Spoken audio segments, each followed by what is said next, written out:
പകുതി വില തട്ടിപ്പ് കേസിൽ അനന്തുകൃഷ്ണൻ റിമാൻഡിൽ. മൂവാറ്റുപുഴ മജിസ്ട്രേറ്റ് കോടതിയാണ് റിമാൻഡ് ചെയ്തത്. ക്രൈംബ്രാഞ്ചിന് കൃത്യമായ വിവരങ്ങൾ നൽകിയിട്ടുണ്ടെന്നും കൂടുതലൊന്നും പറയാനില്ലെന്നും അനന്തുകൃഷ്ണൻ. അർജുൻ മട്ടന്നൂർ നമുക്കൊപ്പം. അർജുൻ മട്ടന്നൂർ, ഇനിയും നിർണായകമായ ലിങ്കുകൾ അത് അനന്തുകൃഷ്ണൻ വഴി മാത്രമേ മനസ്സിലാക്കാൻ കഴിയുകയുള്ളൂ. പ്രത്യേകിച്ച് ഈ പണം എങ്ങോട്ടൊക്കെ പോയി എന്നതടക്കം അറിയേണ്ടതുണ്ട്. ഇപ്പോൾ റിമാൻഡ് ചെയ്യുമ്പോൾ എന്നാണ് അനന്തുകൃഷ്ണൻ പറയുന്നത്?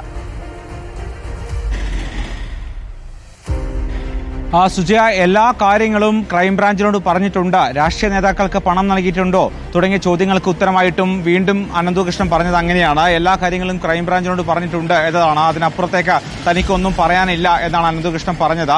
എന്തായാലും 2 ദിവസം കസ്റ്റഡിയിൽ ചോദ്യം ചെയ്ത ശേഷമാണ് ക്രൈംബ്രാഞ്ച് ഇന്ന് മൂവാറ്റുപുഴ മജിസ്ട്രേറ്റ് കോടതിയിൽ അനന്തുകൃഷ്ണനെ ഹാജരാക്കിയത്.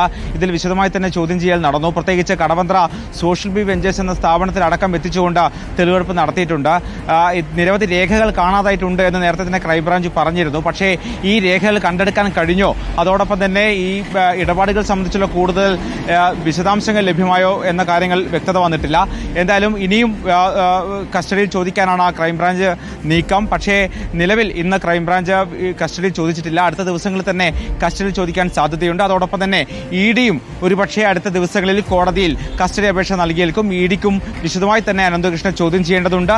അതോടൊപ്പം KN ആനന്ദകുമാർ, ലാലി വിൻസൻ എന്നിവരെയും ഇഡിക്കും ചോദ്യം ചെയ്യേണ്ടതുണ്ട്. സുജയ. ഓക്കെ, അർജുൻ മട്ടന്നൂരാണ് വിവരങ്ങൾ നൽകിയത്.